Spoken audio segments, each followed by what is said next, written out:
Hai semuanya. Berjumpa lagi bareng Mimin Ara di sini. Ara ucapin terima kasih banyak ya atas support dan kesetiaannya sampai sejauh ini.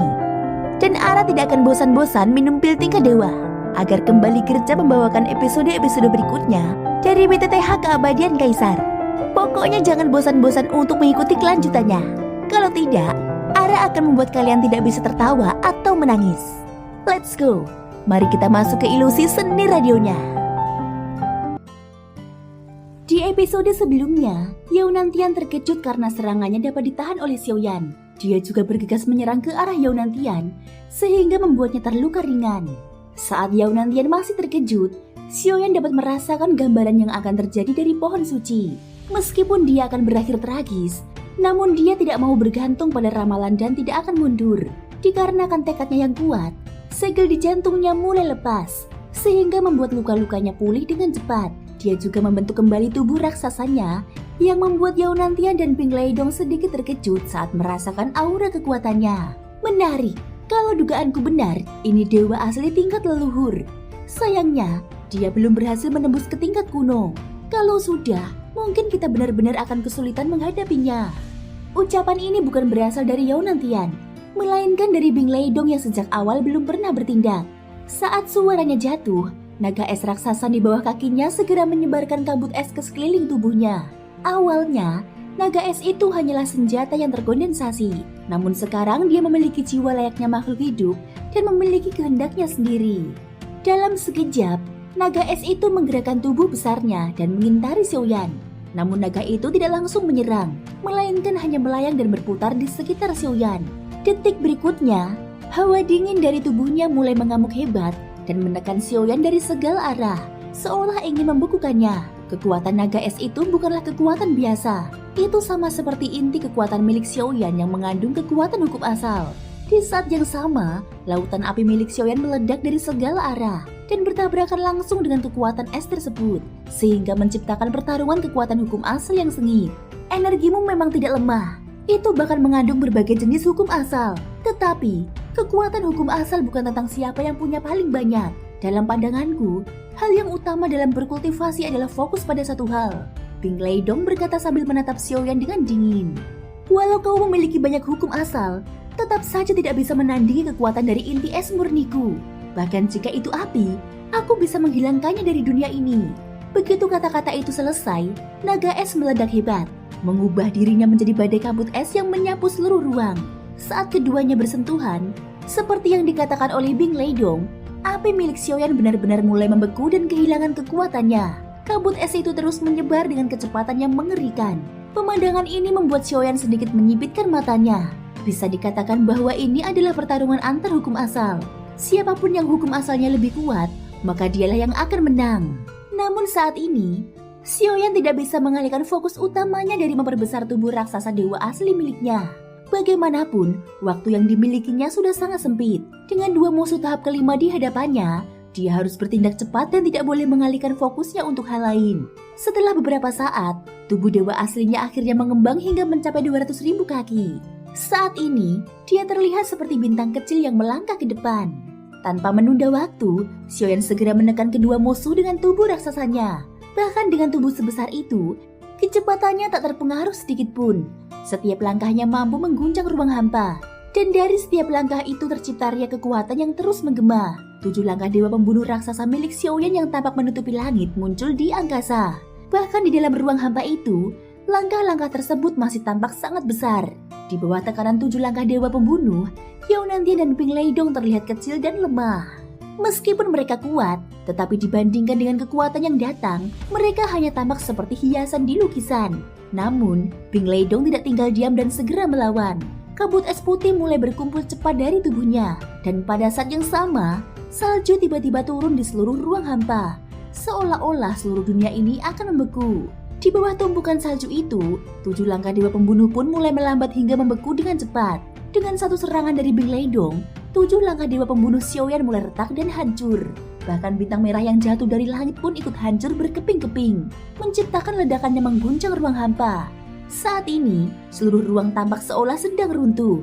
Namun tak seorang pun yang memperdulikannya. Di tengah badai salju yang menyilaukan itu, Tampak sepasang kaki jenjang berdiri tegak di udara. Di dadanya, sebuah lonceng kecil merah muda tergantung dan mengeluarkan suara jernih yang lembut. Tanpa mengucapkan sepatah kata pun, dia berjalan dengan anggun. Namun setiap langkahnya membawa kesunyian yang menusuk hati. Di saat seperti ini, sosok itu menatap Xiaoyan dengan tatapan yang seolah sedang mengaguminya. Mungkin di dalam pandangannya, semua serangan di antara mereka hanyalah permainan kecil yang tak layak disebutkan. Apa yang benar-benar menarik perhatiannya bukanlah kekuatan, melainkan aura dan keagungan Xiaoyan. Xiaoyan tidak pernah menduga serangan tubuh raksasa dewa asli setinggi 200.000 kakinya justru diredam dengan mudah. Hal ini membuat hati Xiaoyan sedikit terguncang, namun dia menyadari bahwa pertarungan yang sesungguhnya baru saja dimulai.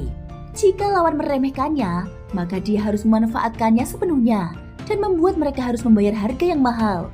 Dengan satu raungan keras, Xiaoyan bersama Damo mengaktifkan formasi larangan, seolah-olah hendak menelan seluruh ruang hampa. Dengan bantuan integrasi kekuatan Xiaoyan, formasi ini mendapatkan kekuatan luar biasa hingga mencapai batas yang mustahil untuk dibayangkan.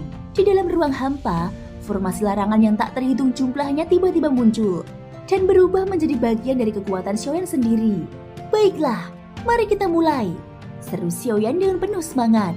Ini adalah formasi 1 juta larangan tak terkalahkan ciptaanku sendiri. Lihatlah dan nikmatilah karya agungku ini. Pada saat ini tawa gilanya menggema di seluruh ruang hampa. Kemudian kekuatan formasi larangan pun mulai bergemuruh. Formasi, aktifkan, bunuh mereka semua. Mata Xiaoyan penuh amarah dan tekad menyala. Saat ini dia sedikit kehilangan kendali atas emosinya. Namun itu bukan hal buruk. Hal ini lebih dikarenakan dia telah mengerahkan sepenuh kekuatannya pada pertempuran ini. Saat berikutnya, kekuatan formasi larangan yang dahsyat mulai berputar.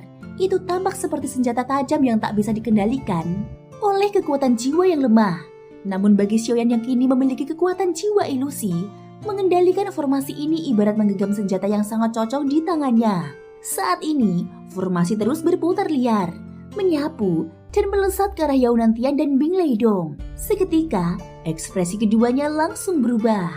Bagaimanapun, kekuatan formasi larangan ini di luar nalar mereka. Formasi larangan yang tak terhitung jumlahnya terus mengelilingi mereka, dan itu tampak seperti jutaan rantai naga yang hendak membelenggu mereka di tempat itu.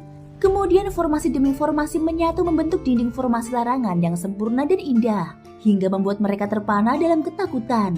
Bahkan kekuatan yang dimiliki oleh para dewa pun mungkin tidak akan mampu menciptakan formasi sekompleks ini. Mungkin reinkarnasi yang mulia ini benar-benar memiliki sesuatu yang luar biasa.